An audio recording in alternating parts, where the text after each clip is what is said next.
Good morning, everyone, and welcome back to Wake and Take. It's your boy Jason, and we've got some football to talk about today. And today we've got a great one lined up, as it's not just me yapping. We've got the Alan Seslowsky joining the show to give our reactions to last night's game, talk about some of the biggest storylines from this week, as well as the lessons that we've learned so far this season and what we're kind of expecting the rest of the year. It's going to be a good one. Always a good one when Alan joins the show. So go ahead and take out your coffee, sit back, relax, and enjoy the show.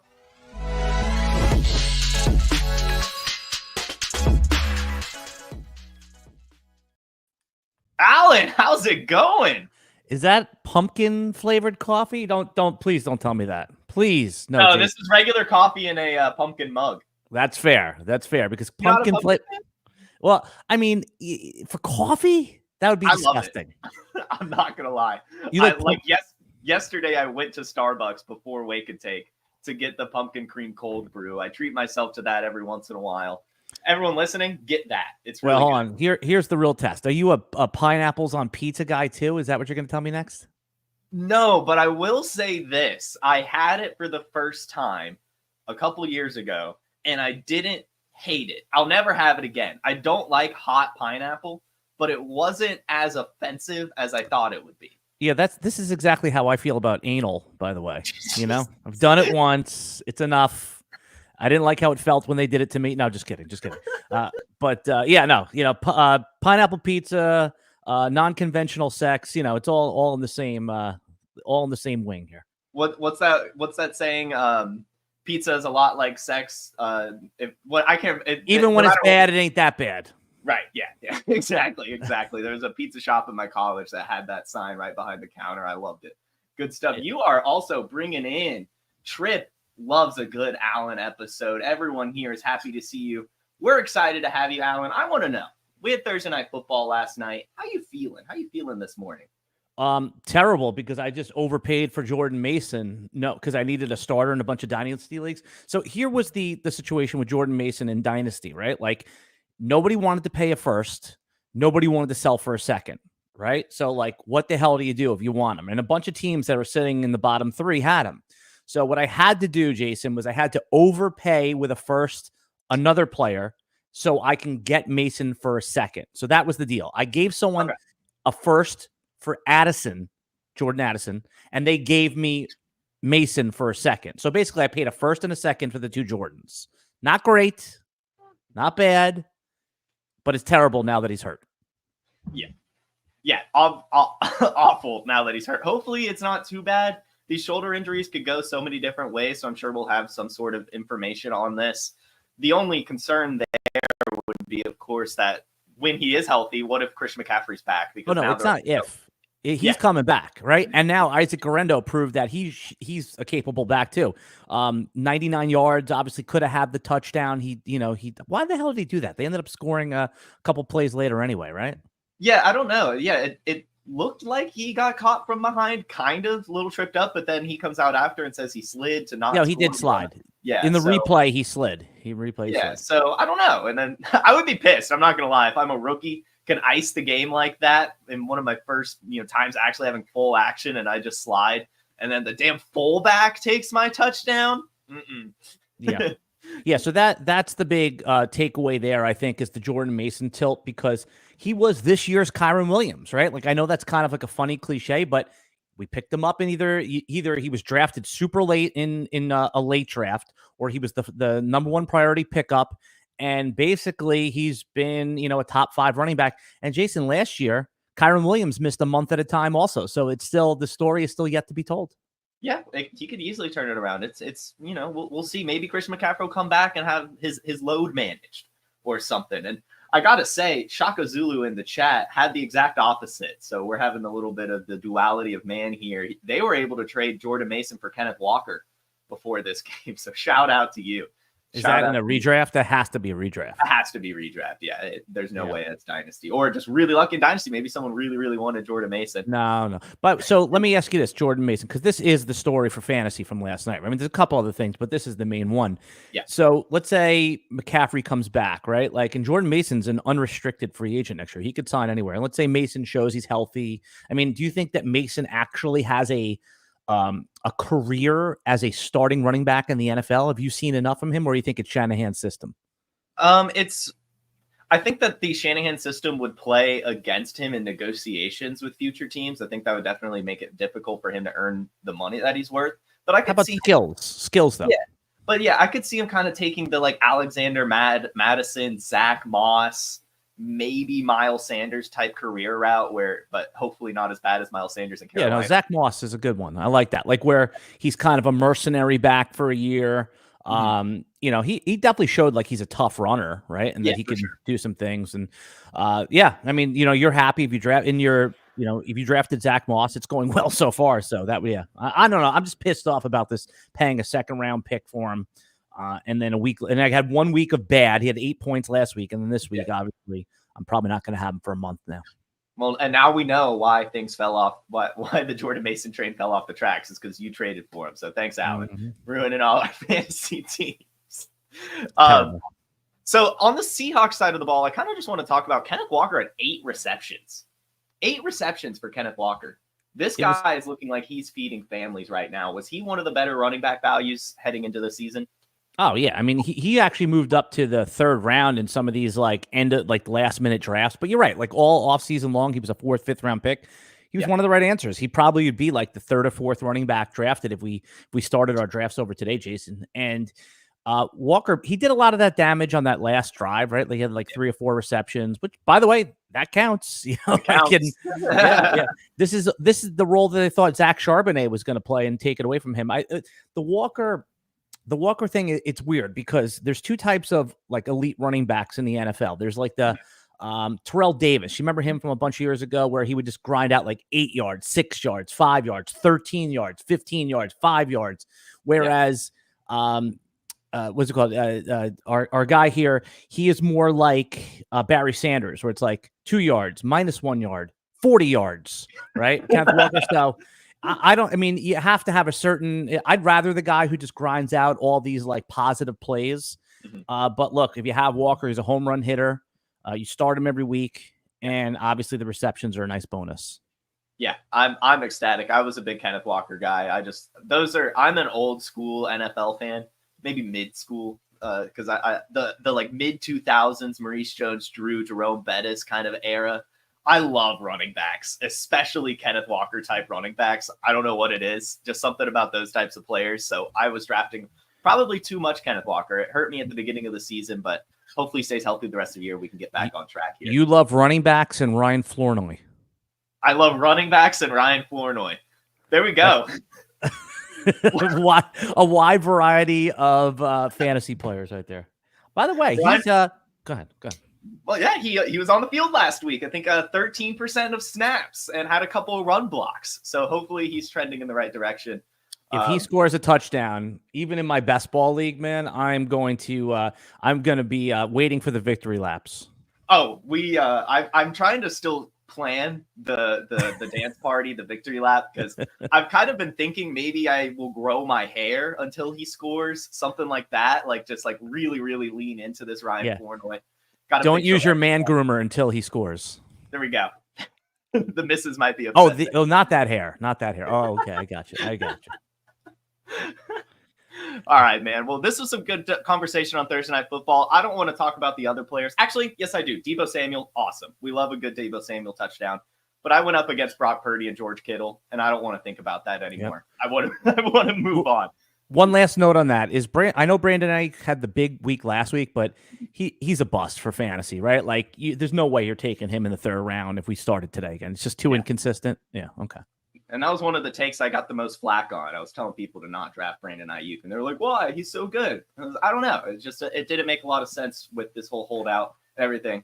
Now, did you see last night? Kind of off topic, not good analysis here, but he was the only 49er to wear red socks. They were in the all white yesterday. Every single player But Mr. IU, good old Brandon, just had to wear the red socks to be different.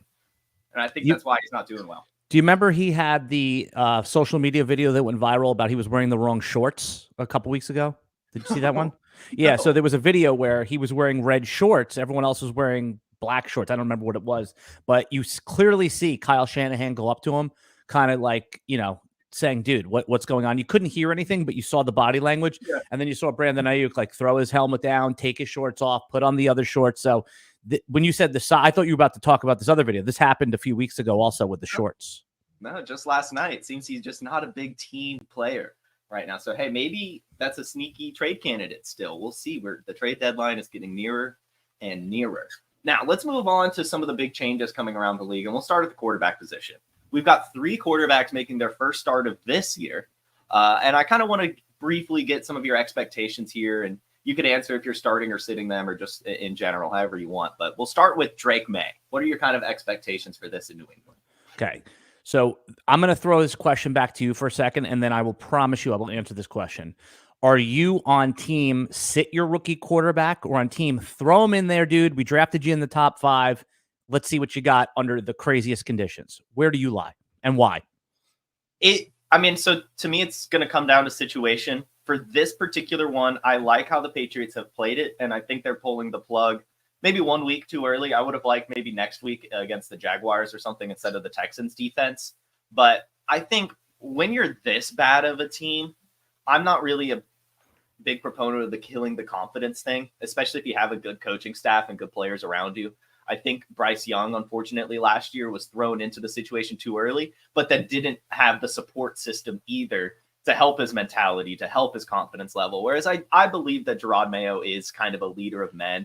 And I'm sure that he's going in there as the rest of the team to just support Drake May. Just go in there, learn, get acclimated to the game, do what you do best, and we'll work on the fundamentals throughout the year. And I think if you set those kinds of expectations for your rookie quarterback, it's a good thing. I do. Right. So I wanted them to do this maybe next week, but ultimately I like that they sat him for a little bit, but I think you've got to throw your rookie out there at some point. All right. Now here's the other side of the view of the coin here. You're a great podcaster, right? You've become a great podcaster. I watch your show. I've told you a million times because you've done it 10,000 times.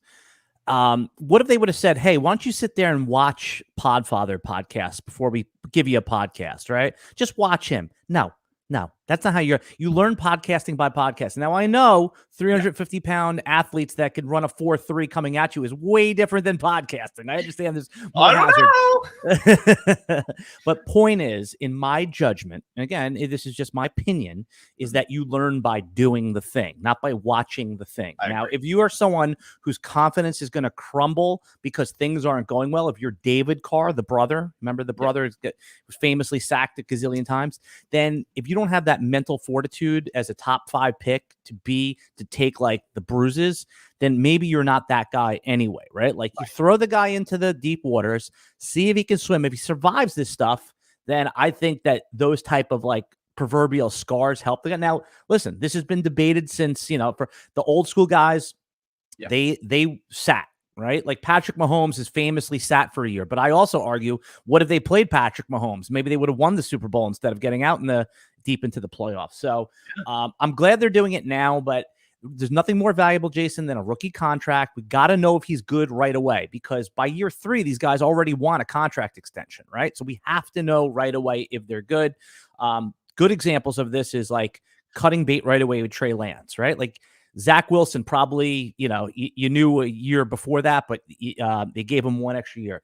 Now, if they would have sat the whole year, who knows? So anyway, I'm for throwing the guy in there. I expect Drake May to light up this offense a little bit. Like he's got, the cool thing about him was if you look at those college stats, the 1,100 rushing yards over the last 2 years. Mm-hmm. So best comparable on Player Profiler is, do you know who his best comparable is? It's Without Josh looking, Allen, right? You got it. You got it. It's Josh Allen. That means something to me. That means that, if he could play like hair on fire, YOLO ball, that's at least makes the Patriots watchable, Jason. That's exactly what I'm expecting. And my kind of take from this offseason was that every rookie quarterback in the first round got the right landing spot. Caleb Williams makes a ton of sense for the Bears and what they're putting together. Jaden Daniels in Washington, what they're putting together. Michael Penix behind Kirk Cousins. Bo Nix with Sean Payton. J.J. McCarthy, if he didn't get injured, would have been so good. But Drake May in New England, they need a superhero. They need a Josh Allen, a guy who can do it all, play with their head on fire, and make some magic happen. It may not happen in year one. The wins may not happen, but there'll be yards. There'll maybe be some garbage time touchdown, and we'll see some life breathed into this offense. And I think that that's what's most important. So I am recommending go buy your Jalen Polks, go buy your Demario Douglases, and try to get Drake May too, because if he goes out there on Sunday and has 2-3 touchdowns, one of them even rushing, imagine just a rushing touchdown. He's going to go from QB 17 to like QB 13, QB 12, and it might not even stop there because we really overvalue the youth in Dynasty. So you can't buy Drake May right now, right? Like it's the time to buy him was when he wasn't playing. Now that he's set for a start, it's too expensive. I actually, in one Dynasty league, offered it out. I didn't hear anything back. You know, Josh Allen has been down a little bit this year, right? Yeah. I offered Drake May in my first for Josh Allen. The guy didn't even respond. I mean, it's an interesting buy. If you were the Josh Allen owner and I sent you that, and you know, I'm like a top 5 team, so it's like, you know, 109, 111, just say, and Drake May. Would you accept that, or would you at least no?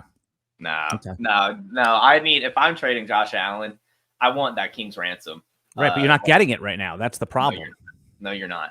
You may from someone in like a home league or something, but you are right. Like, especially, I mean, because you've gone from being like the Dynasty QB1 by a wide margin to now. I saw Jaden Daniels passed him on Keep Trade Cut just this week. So if we were doing a Dynasty startup right now, who are you taking? Jaden Daniels 101 in 5 games in?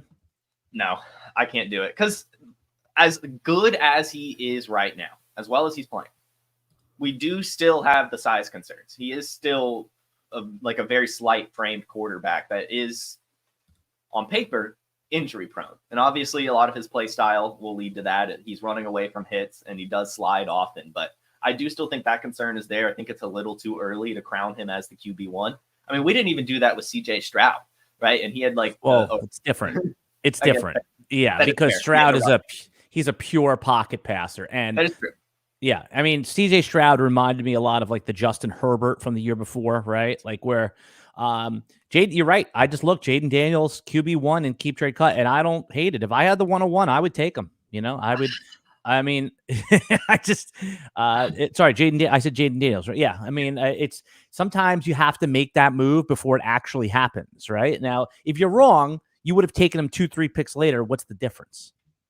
Yeah, no, I mean, I do agree there. Like in super flex drafts or just dynasty startups in general, I am a huge fan of, you know, kind of planting your flag and picking your guy, because this is your quarterback, right? Like you're going to have this man as the face of your franchise forever, pretty much. So you want to get your guy. So I don't hate planting the flag there. I just feel a little iffy about it yet, because they haven't really played a tough defense yet. I think this Ravens matchup will be a very big test for them this weekend. And shout out Memphis here in the chat.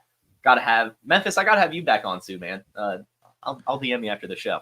Now, another quarterback making their first start. Are you booking guests in the middle of the show right now? That is unbelievable. I mean, that's you're booking, you're doing content. I mean, this is sick. It never stops. It never ever stops. You want to make any calls? Do you want to make any calls to your family while we're doing the show? Anything like that right now? No, I'm feeding the bird over here, and I'm actually vacuuming with my left hand. I got a quiet vacuum. Oh, that's what you're doing with your left hand. I thought, Anyway, keep it going. Spencer Rattler making his first debut, and this is different, obviously coming in because of an injury, a much different scenario. But the Saints' offense has looked pretty good this season so far, so a lot of people are getting excited about Spencer Rattler. I'll go ahead and say not on this show. I'm a little bit worried about what I've seen from him. But I do understand the expectations. What are you feeling about Spencer Rattler over the next couple weeks? Okay, an NFL 5th round quarterback, right? Like, so you need to like start there, right? Like that's what the profile was. Now, again, we've seen guys like this come in that have been day 2, day 3 picks and look good, right? For one game. And then their warts show when there's more and more tape on them. So Spencer Rattler, man, I mean, he's got a lot of Baker Mayfield to his game, right? I know that's his best comparable, right? So, and there's upside there. And I don't think that, Derek Carr's like a good quarterback. He's probably like the next Andy Dalton, he's going to be the bridge to a lot of rookie quarterbacks in the next phase of his career. And that's fine. So if they're looking for a spark here, I expect Rattler to show signs of like, oh, wow, look at that, right? Like, but overall, I don't think him coming in as a rookie at age 24 is a bug. I think that's a feature, right? We see that with Jaden Daniels, guys that are a little bit more developed and, mature and have like in their athletic peak. So for a game or two, super flex, like, yeah, he was worth a bid if you have Tua, if you have one of these QBs that are on bye. So, and I also like, by the way, because I have a lot of Chris Olave, that he like made it a point to say, hey, I'm going to be targeting Chris Olave off the bus early and often. So Rashid Shaheed came in this week a little banged up. I'm sure he'll play. But yeah, man, this is more like I'm happy because I think Olave is going to see his first 10 or 12 catch game. Yeah, I think Olave is the clear and big winner here. That I will agree with you there. What I saw from him at the Senior Bowl was a tendency to lock on to his first read that I assume would be Chris Olave. So I agree with you there. Chris Olave, I think, becomes a big start this week with Spencer Rattler at the quarterback. It's the Tom Savage corollary, if I'm podfathering correctly here. I think that one's right. So I'm not going to be starting him unless, like you said, I have an injured quarterback and I need to. I'm not expecting big things from him in the first week. Let's go down the list. Let's go down the list. Would you start him over Will Levis? No. Okay. Would you start him over Aaron Rodgers against Buffalo? No. Okay. All right. Would you start him over Drake May? No. Okay. So you would start May. Okay. How about this one? Justin Herbert, who's this like no upside this year. Again, Herbert's playing at Denver. Would you start Rattler or Herbert? I'll go Herbert. Okay, here's one more. Rattler or Deshaun Watson at Philly? I can't believe I'm saying this. I think I would go Deshaun too. Okay, all right. So then you're really not feeling Rattler. Okay, this is the one then. Aiden O'Connell. That is where I would go Rattler. Okay. I would go Rattler there. Aiden O'Connell is our next topic, and we can just go ahead and segue into there. He has no one to throw to. Devontae Adams not playing. Jacoby Myers popping up on the injury report. Zamir White probably out. I mean, I guess it'll be a Brock Bowers game. But from what we've seen from Aiden O'Connell last year, I mean, this is a guy who averages 12 points a game, and it's a stingy Chargers defense right now. I'm not. If I were in a Superflex league, I would put some wide receivers over Aiden O'Connell and probably Spencer Rattler this week is kind of how I'm playing it. Maybe running backs as well. But like, I'm not feeling good about either of those matchups this week. What about you with AOC? I know you're doing exaggeration for clarification, but even of Aiden O'Connell, right, if he was ranked among wide receivers, he'd be like what, wide receiver 31, wide receiver 28, right? If he had, so I think unless you have like these, if you drafted like Jamar Chase, you got Chris Godwin. You have like 5 guys. So there comes a point where you have Aiden O'Connell's 10 or 12 point floor is better than what you would probably put in your flex, but your point is well heard, right? Like there's not a lot of upside. And by the way, I'm such on tilt about this Brock Bowers thing that the Jets had a chance to draft him and they did not. Yeah. That still is like sticking in my, my head. But yeah, Aiden O'Connell, limited upside, and you just nailed it with all the pass catchers out there. Do you think that this, like if you're desperate in some of these deep, crazy leagues, that Amir Abdullah is viable here? I guess so. I mean, that was a big L last week for me, is Amir Abdullah over Dylan Laub. I mean, we've been kind of hoping for Dylan Laub to go out there and be the satellite back in Las Vegas, healthy scratch all year. Finally gets his opportunity, and it's Amir Abdullah, 32-year-old Amir Abdullah, just doing his thing. Yep. So you have Abdullah, and then obviously, I think Alexander Madison for fantasy is like very startable. It's not going to be pretty. It's going to be like 6 or 7 catches for like 48 yards, but that's 11 points in a PPR, right? Yeah, man, it'll be fine. That's crazy. It's interesting what's going on in Vegas. I want to go ahead and say, if we're going to be mentioning the Senior Bowl this morning, Carter Bradley, who is the backup to Aiden O'Connell now, was pretty impressive at the Senior Bowl. He is Gus Bradley's son.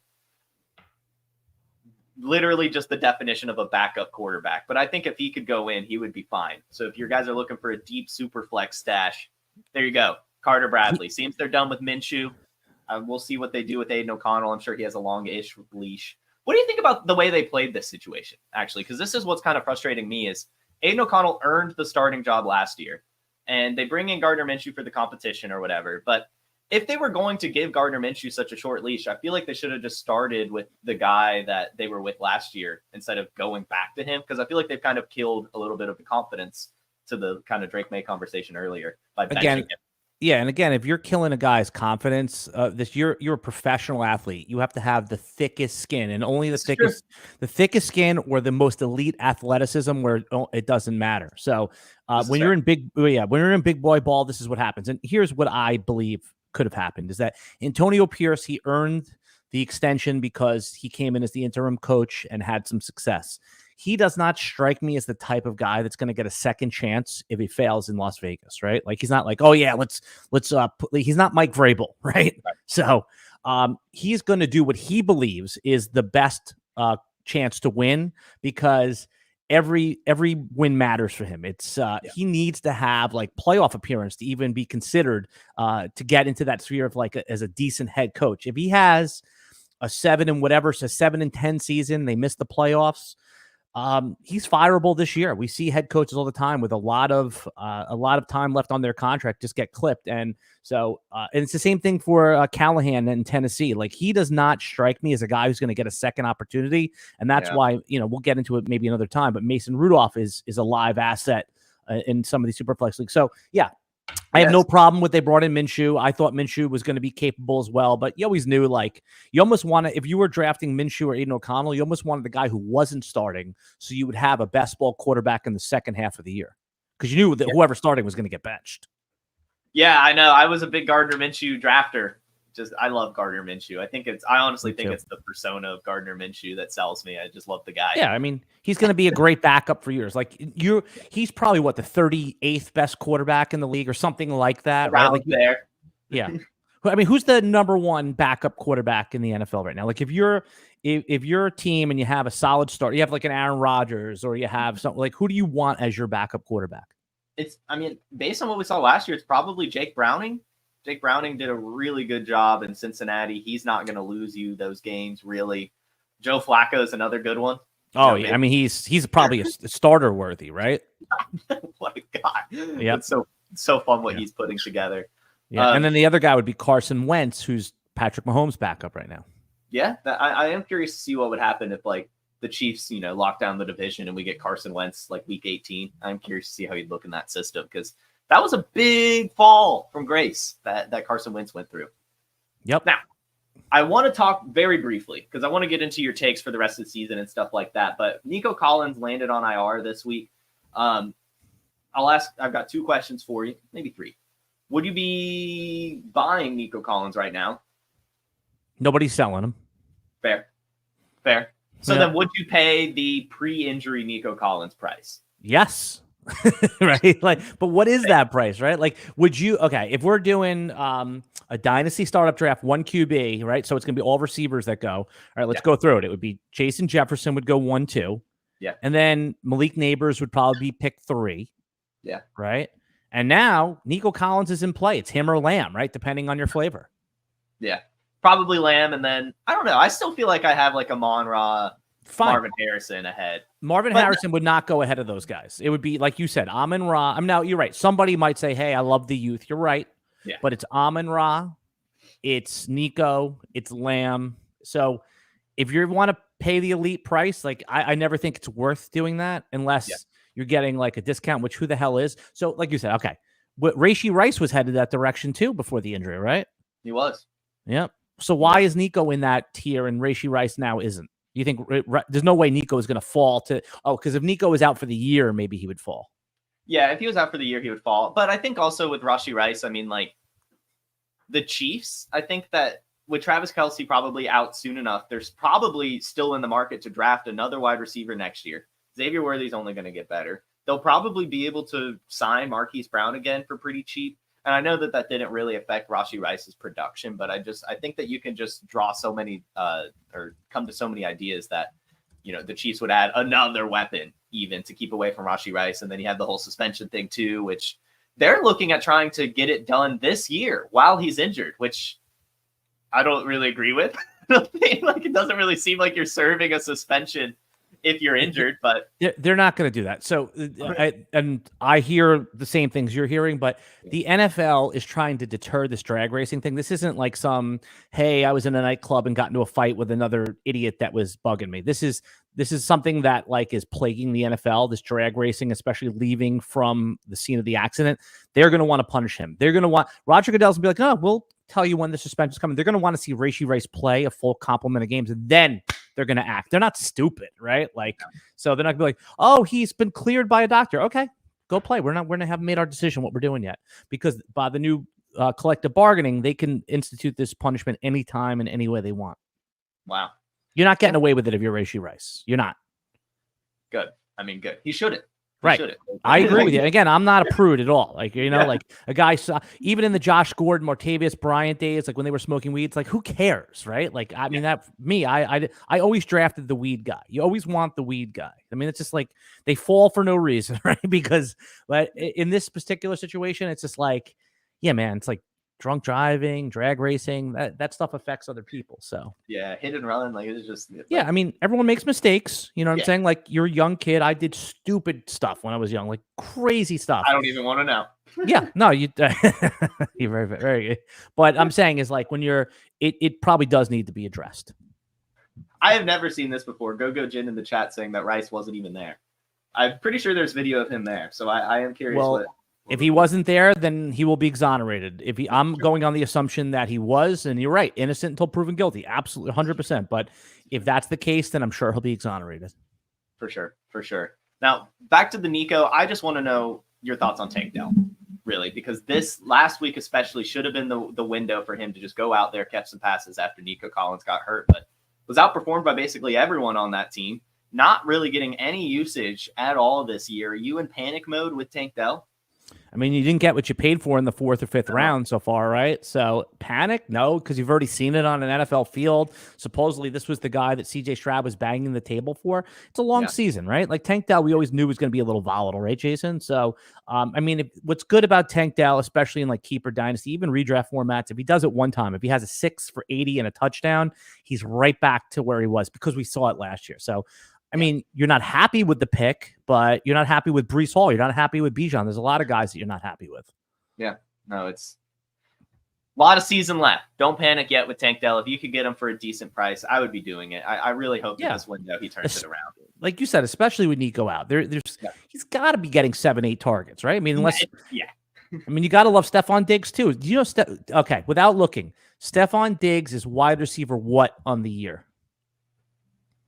Total points. 9. You got it. You nailed it. Exactly. How the hell did you get that? That's crazy.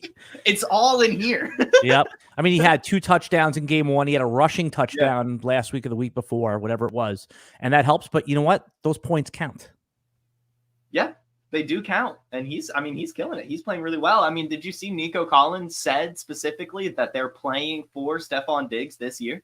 Like, that was an interview. He said they're doing it all for Stephon. A guy coming into the team the first year after being a quote-unquote locker room issue to be the reason that the team is trying to win, I think it's interesting. And it's showing on the field. The Smitty asking if I only wear turtlenecks. Not only. On this show, yes. Otherwise, sometimes. He's branding. This is his look. You understand? Like, in his real life, he wears all leather. And a collar. Right. Right. But no, I actually do wear turtlenecks, especially in the winter. I'm the big sweater or turtleneck under a sweater guy.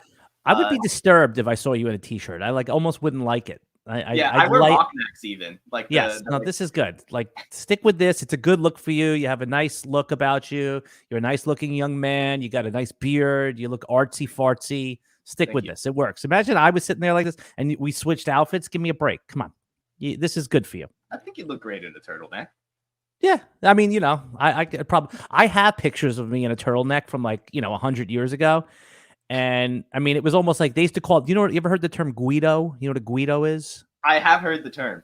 Yeah, so back in like Long Island in like the 90s, like these like sort of stereotypical Italian, I'm not Italian, Yeah. but like Jewish guys that want to look Italian, they used to call them Jugeens. They had this Guido look where you'd have the turtleneck on, and then you'd have like a gold chain over the top of the turtleneck, like on the chest. Yeah, so Joe Burrow. There you go. Except he looks cool when he does it. Well, Joe Burrow just looks awesome. Joe Burrow, he's Joe Cool. He's literally Joe Cool. Yeah, he's almost mocking the look in a sense, whereas I thought I was like serious with that look.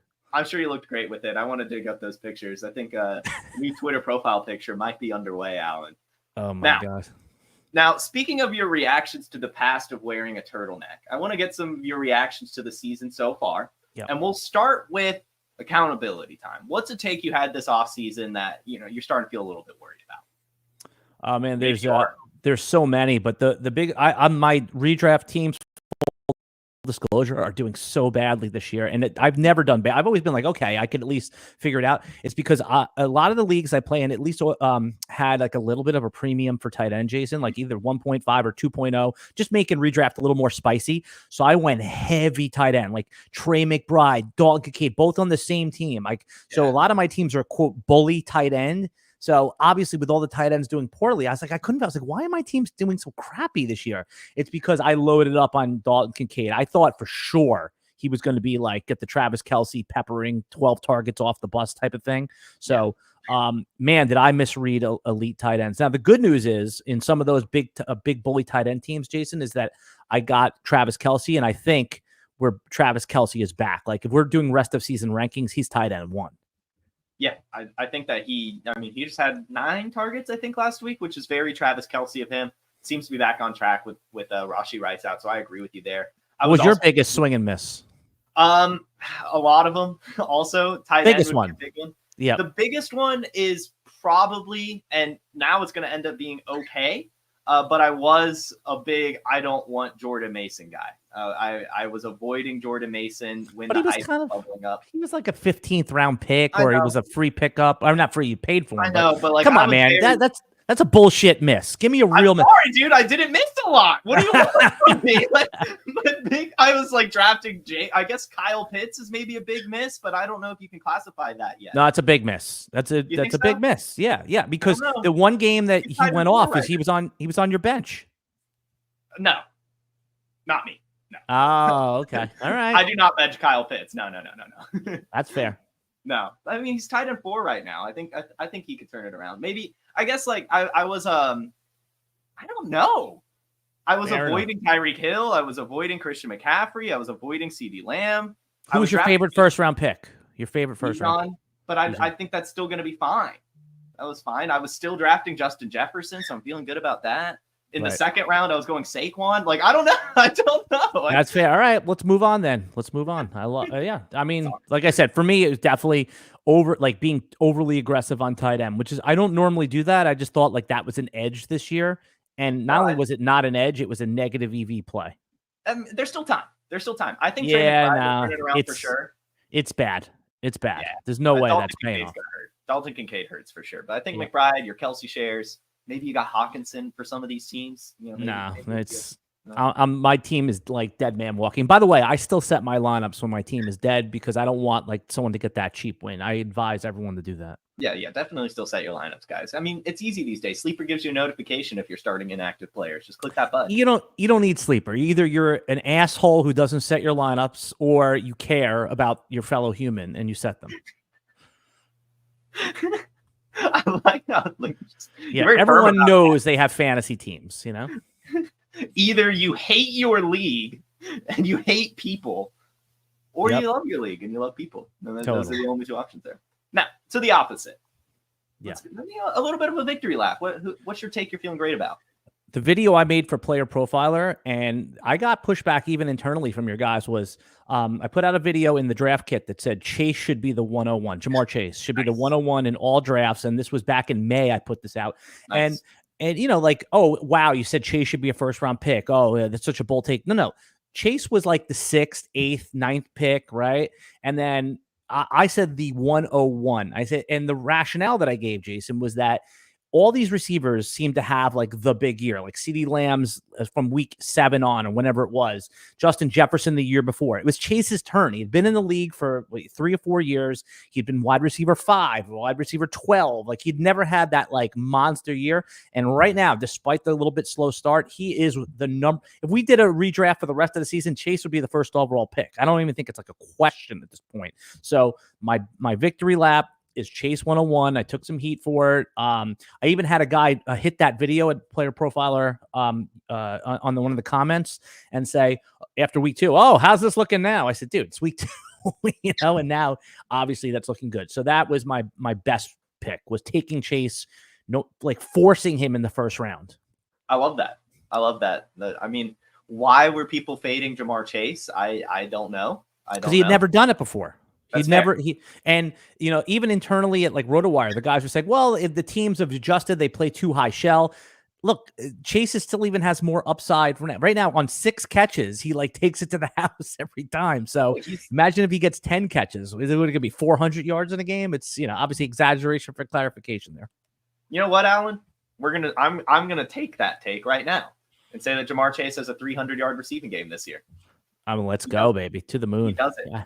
He does it twice. He has two 300-yard games. It's a good thing. I was about to spit out my coffee. All right, man. Those are some good takes that you had so far. Give me. What was your best take? Jamison Williams. That's a good one. Jamison Williams, definitely. Too much Jamison Williams, but I don't care. I'm happy about it right now.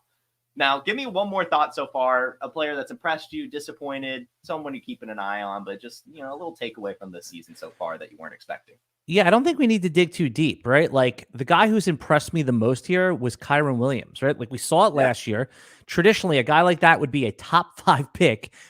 The fantasy football ADP pushes him into the 3rd round because of, hey, he's going to return punts. Hey, he can't hold up. Hey, they drafted Blake Corum. And there still was some like ADP resistance there, like people that no one took him in the 1st round.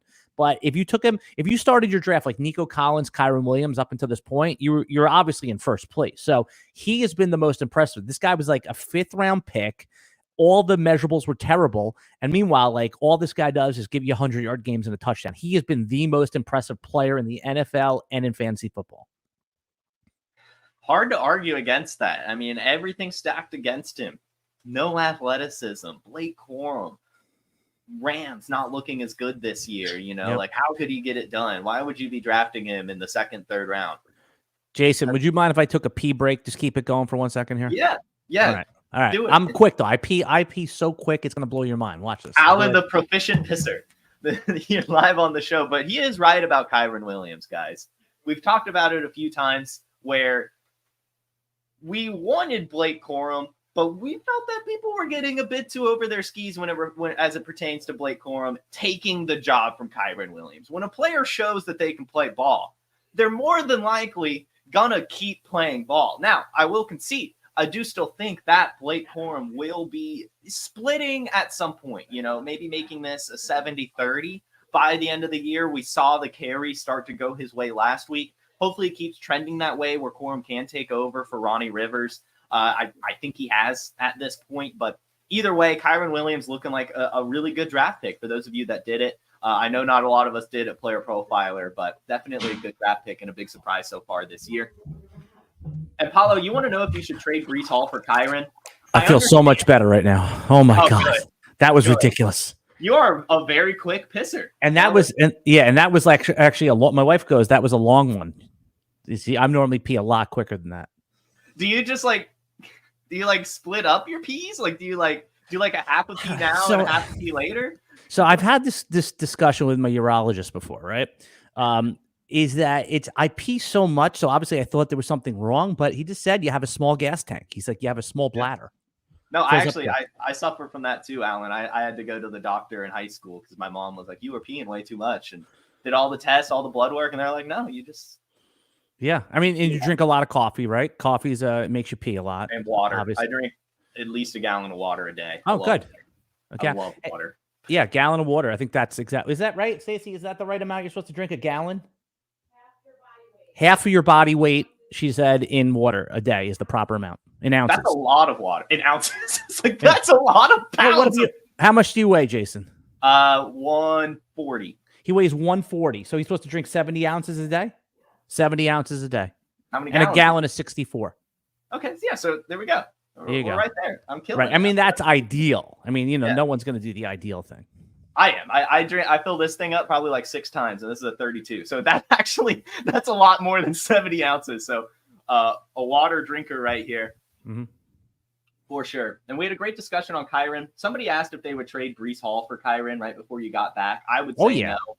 Oh, yeah. Okay, let's do it like this. If we redrafted for the rest of the season today, where would Breece Hall get drafted? I mean, people overreact to me. I would still take Breece Hall, maybe not the first round, but after Bijan, after Saquon. What round? Third round, Second? Probably. I think you would be the early man. I wouldn't take him till the 4th, but that's fine. I asked Theo last night. He said third round. But Kyren Williams would be a top 7 pick. Yeah, I mean, he would be up there. I don't know. I still think Breece Hall could turn it around. I think the Jets offense, you're a Jets fan, right? Yeah. They've just been bad the last couple of weeks. I think like if they come out on Buffalo and Breece has 130 yards and a touchdown, all is forgiven type of thing. Yeah, exactly. And honestly, that's probably exactly what's going to happen, right? Mm-hmm. Yeah. So looking ahead now to week 6, what's a player that you will definitely be starting and or sitting? In week 6? Yeah. Yeah, I mean, you're so going down the line, right? Like I know Baker Mayfield, he's like in the consensus ranking is outside of the top 12. But man, what else does he have to do, right? He's QB2 on the year. I know New Orleans, I mean, it's not the ideal matchup here, but I just, if you have him and last week it was, do I start Geno Smith or do I start Patrick Mahomes? I got that question all week and the answer was Geno Smith, right? And you would have to have balls to do it. I did not. So we're going to get those questions again. You're going to get Justin Fields at Las Vegas or Baker Mayfield. It's going to be an easy call for a lot of people. I just think that Baker Mayfield, you shove him into your lineup. I have one team in Dynasty, Jason, where I have Josh Allen, Jalen Hurts, and Baker Mayfield, right? You can only start 2. So I have not benefited from Mayfield at all. All his points have come on my bench, except for last week when Jalen Hurts had so he is my must start. Figure out a way to shove him in your lineup. I love that call. That's a good one. What about us? Do you have anyone you're sitting? Oh God, man. So you look at like Deontay Johnson right here, who's in the top 12 in a lot, and I really need him to happen, but man, am I scared, right? Like you see how bad it can go. So if you have Deontay Johnson, unless, I mean, I would sit him. He's in a lot of the top 12, top 15 ranks, and there's so many guys like Tank Dell. I'd rather start Tank Dell than Deontay Johnson right now. I love that call. AJ Terrell, very good against wide receiver ones. And the Falcons defense in general has been, kind of making some pressure lately. I could see Andy Dalton having another floor game. That's a good one. Now, what's a player you're just kind of keeping your eye on? Just you really want to see how they perform this week in particular. You may be even tuning into that game specifically for that player. Yeah, it's not. It was this week. I just wanted to. Obviously the Jets situation, right? Like that is like right there. I want to see how that all shakes out because. But you're talking about like a little bit further down the list is J.K. Dobbins, right? They're coming off the bye here. He's been like one of the most interesting stories of the season so far for fantasy, right? Like he's not a high profile. So I'm not like 100% confident in Dobbins moving forward. It seems like they're gonna chip away at him every week. So I'm starting to stash the Kamani Vidals again. I'm starting to stash, even Hassan Haskins, right? Because so I just want to take a look at the Chargers as they come off the bye here. And Dobbins is a good story for the first month of the season. But if you're talking about running backs that could be starters in 2-3 weeks in an offense as soon as Joe Alt comes back for the Chargers. So I'm keeping an eye on the backfield of the Chargers. How about you? That's a really good call. We've talked, I'll say for me, Tank Dell is probably the player I'll be watching the most, but we've talked about him so much this show. I want to talk about the Chargers, though. You're right. And a really good point to your stash. Everyone listening right now, Gus Edwards has not practiced this week. He missed Wednesday. He missed Thursday.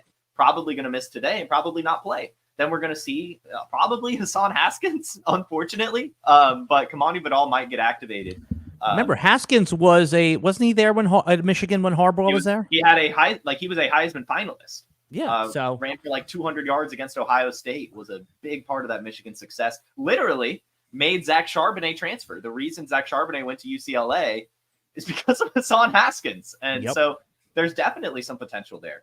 Yeah, I mean, there's no doubt if J.K. Dobbins is like, basically healthy, that he's the best running back there. But, when you need a win in week 11, and I know it's hard to, everyone says stash everybody. You can only pick like 2 or 3 guys because you have, a bench to worry about and bye weeks and all that stuff. But yeah, so Haskins is someone that, because of that backfield. Yeah, Haskins and Vidal Sassoon still on the menu, guys. Still on the menu. Right. Everything. This has been one of the more frustrating storylines for me this season. Actually, is just how all offseason everyone's drafting Kamani Vidal because Gus Edwards and J.K. Dobbins struggle to stay healthy, and they haven't been injured yet, so everyone's freaking out. But the calculus is still the same. We're still waiting for the injury. We have the Gus Edwards injury now. Probably, unfortunately, knock on wood, we don't really want it to happen, but J.K. Dobbins probably going to happen at some point too. So get your Chargers running backs. I like that call. Is there anyone that you could maybe pick up this week to stream? Like if you're really, really desperate that you're looking at this week? Oh, if Darius Slayton wasn't picked up last week, it looks like, he had the big game, plus, over 100 yards. Was it 8 catches? And Malik Neighbors, everyone assumed he was going to be back this week, Jason, but man, those concussions, not everyone responds the same way, right? So if he misses, even if he doesn't miss, it's like I never understood why they rolled Darius Slayton out, who's only 27 years old on the Giants. Dude, really? He has a great game, and then they put him back in the closet again, right? Like this is working. You can't just like pepper Wan'Dale Robinson for 14 catches every game and expect to win. So Slayton's out there. He's a plug and play, right? Like I can't imagine in a lot of our 12-team leagues, you have many better players with that much upside. You'll find floor players that are on your roster, right? Like if you could take it back, wouldn't you want to play him over Brandon Ayuk? I know that's, that's Monday morning quarterback stuff there, but Slayton is my sleeper to pick up and play if he's available in your league. I like that. That's a fun call. That is a very fun call. Let's move on to the money moves. This is my favorite part of the show. This is where we can really help the people listening make some of the moves on their team, whether it be buy, sells, or even just like we mentioned with the Chargers backfield, a player to stash to kind of help them out over the next half of the season. We'll start with stashes. Someone other than the Chargers running back. Who's someone you'd be throwing on your bench right now? Isn't the most obvious guy Blake Corum, right? Like, is that too, right? Because he was probably dropped. He's on a bye, right? Someone might not be able to hold him if he's out there. Mm-hmm. And we just talked about Kyron Williams. At some point, he's going to miss a week or two, right? And then the good thing about Corum, Jason, was he moved ahead of Ronnie Rivers last week. He had six opportunities, Ronnie Rivers 0. So that's the sign. He didn't break out, so he's not like the hot waiver wire pickup. So Corum would be the number one most obvious stash. Who's your stash? Because I need some guys here. Yeah, that's going to be one of them.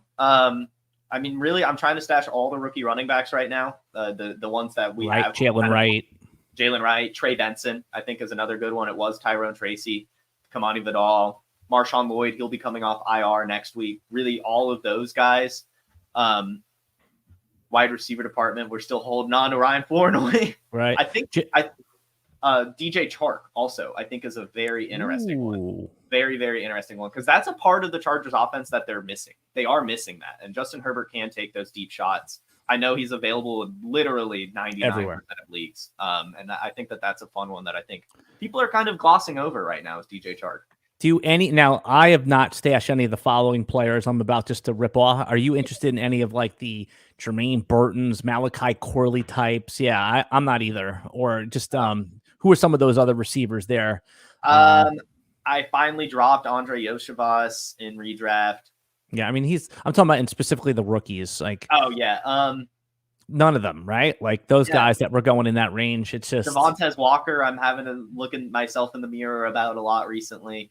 Yeah, how about McMillan? You want him at all? Yeah, I think I would hold on to McMillan because I think there is some upside there. Mike Evans is up there in age, and they're scoring, right? This wide receiver 3 in Tampa Bay is scoring. Sterling Shepard, a touchdown last week. Trey Palmer, a touchdown when he filled in for Jalen McMillan before his concussion. Jalen McMillan has the touchdown as well. So, they're clearly utilizing that receiver. So I would still stash Jalen McMillan. And you mentioned Polk. I think that's a very sharp call out right there. I love that you said him in the beginning of the podcast. And Luke McCaffrey, if you like Washington, you like Jaden Daniels, you have to at least be interested in putting him on your bench because if he has the big game, he's gonna cost you fab right now. If you have room, and again, most of us play in leagues with 5 or 6 bench spots. You can't stash everybody. You got to pick which one or two of these guys you like. Yeah, I love the Luke McCaffrey call. That was another one this offseason. Him and Jaden Daniels were, studying the playbook together, going to practice like 3 hours early, doing all of that stuff. So I think that connection should blossom throughout the season. So that's another good stash, but not the Malachi Corley, not the Jermaine Burton. You guys can keep. You guys can keep those. Now, a player further up, you would have to trade for this player. But if you could buy one player right now, you were given infinite money glitch, what would you do? Who would you get? Yeah, I think that Tyreek Hill is buyable, right? Okay, yeah. Yeah, I mean, Tua is supposedly coming back. Jalen Waddle is certainly buyable, right? I mean, you're going to have to, in a redraft setting, you're going to have to give away Bucky Irving, right? Like Bucky Irving gets a clarified start this week. You might be able to get, if someone needs a running back, you might be able to get Jalen Waddle for him, who's been horrendous. Breece Hall, if you want to, give up Chris Olave and something else, you might be, if you believe in him still. So it's all those guys in the first and second round that have not performed. It's not that you're going to buy low. It's that you'll be able, someone wants out, right? So I think you just go through the ADP. If you believe in any of these guys and you have a player like a Chris Godwin who's been performing, it's not going to feel comfortable because you're paying a guy who's producing now for someone who hasn't produced yet. Yeah. It's tough. It's always tough to make those moves, but that's kind of how the season works. A lot of these players that break out early in the season do start to slow down in the second half. Would you give Godwin for Breece Hall? Yeah. I would do that. Now, that is always the dynasty lens probably overpowering me. Redraft. No, I know that. I'm just saying that like the dynasty lens is overpowering that thought process. I very much struggle switching in and out of that, but I would still do it. I believe Breece Hall can turn it around, and I believe Aaron Rodgers will turn it around as well. And I'm not a big Aaron Rodgers guy. I think that we're overreacting right now to a couple bad games. So yeah, I would get Breece Hall.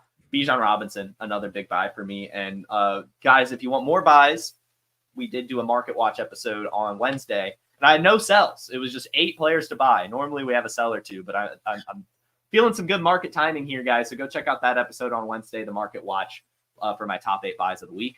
Now, Alan, who's a player you're selling?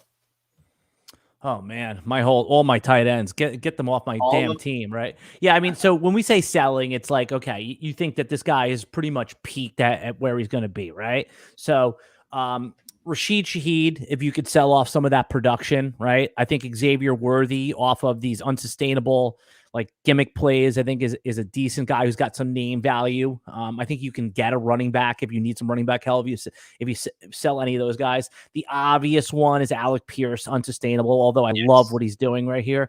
And on the running back side, man, it probably Rachaad White. If he misses a game, forget it. You can't get out of him here. Just looking down the list, James Conner, man, all he does is produce, and I don't know who you'd even trade him for, but man, does that feel like it's on a little bit of shaky ground right there? And then, I mean, I'm just looking down our list right here. I'm holding on to the Barkleys, the Kamaras, the Henrys, James Cook, right?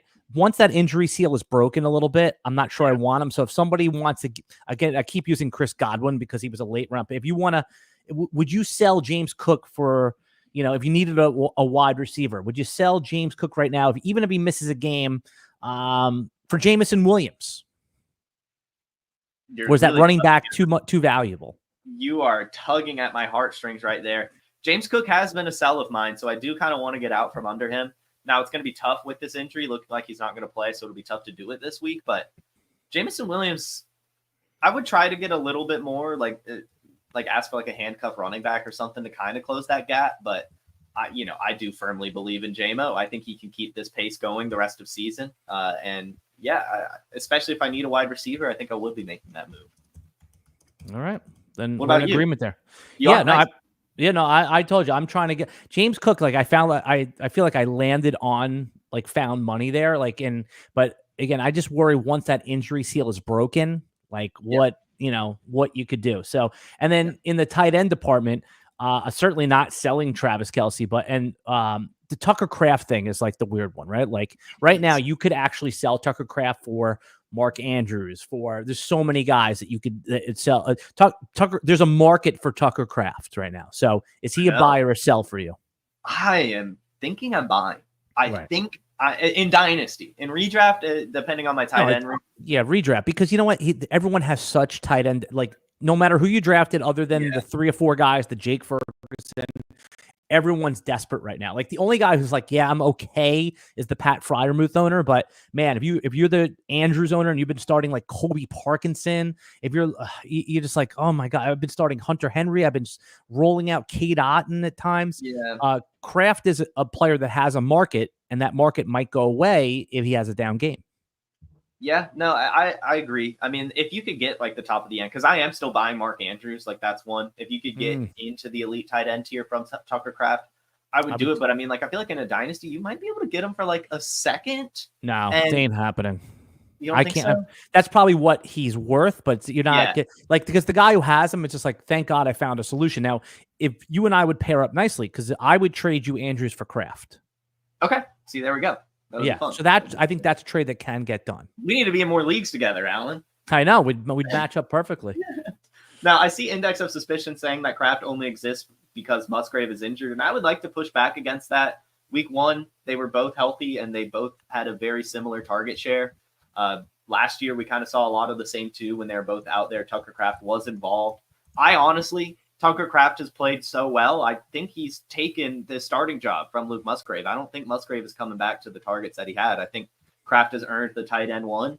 Podfather on Top 10 Takeaways this week said that it's kind of the Mark Andrews, Hayden Hurst situation where the tight end drafted after has just taken over. He looks too good, I think. And now he's going to be landing on IR, or at least trending towards. So I think there's a couple of those situations, right? Like what are the other ones been where we saw the first player get drafted ends up being not as good as the second one? So Andrews and Hurst is the ultimate example. I guess in the quarterback world, RG3 and Kirk Cousins, right? I mean, I knew the quarterback one. I couldn't replace it there. What else in tight end? Yeah, I mean, there's been a couple, right, where the guy, Isaiah Likely and Charlie, wasn't it Likely a second pick? Didn't they get another guy? Was Kohler the higher pick? I think Kohler was before him, actually. Yeah, I think you are right. So sometimes that happens.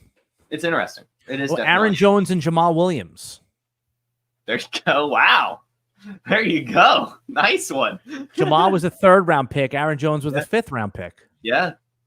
Wow. Crazy stuff in the NFL. Anything could happen, guys. Just like Ryan Flournoy is going to happen this year. Alan, been a fantastic show. Awesome chopping it up with you from anal to proficient pissing to now. The hot take for your rest of the season. Alan, what you got for us? I expect anal and proficient pissing to be one of the chapter timestamps in this thing, okay? I expect people to be able to go find that right away. No, you're A+ show right here, A+ hosting. You know, I think the world of you. I admire what you do. Your consistency, your quality, your dedication, you care. So, obviously, I have a lot of admiration for you. For me, you want to follow anything I do at Alan Seslowsky. The one thing I'll promote is every Sunday at 9 a.m. Eastern time. If you have SiriusXM radio, we're on the air Sunday morning, game day, doing all the normal game day stuff. So that's the only thing I'll promote today. Awesome. Now give us a hot take for the rest of the year to take us away. Okay, hot take for the rest of the year. Wow. Okay, ready? Yes. Mike Gesicki. No, I'm just kidding. Okay. Jake Ferguson. This is not super hot. This is medium hot, right? Jake Ferguson finishes as the overall tight end 1. Ooh, there we go, guys. That's not that hot, right? That's not that hot. It's kind of hot, All right, I'll give you one. I got one. This is good. This is good. Kenneth Walker is the number 1 running back drafted in 2025 because of his rest of season performance. From the Podfather to you, I deeply appreciate you tuning in. And many ask, what can I do? What can I do to help support the hosts, the research they do, the production costs? Go to PlayerProfiler.com, Dynasty Deluxe, World Famous Draft Kit, Rankings, DFS Dominator, and of course, data analysis. Subscribe to any one of those, and you support all of us and take Player Profiler to the moon.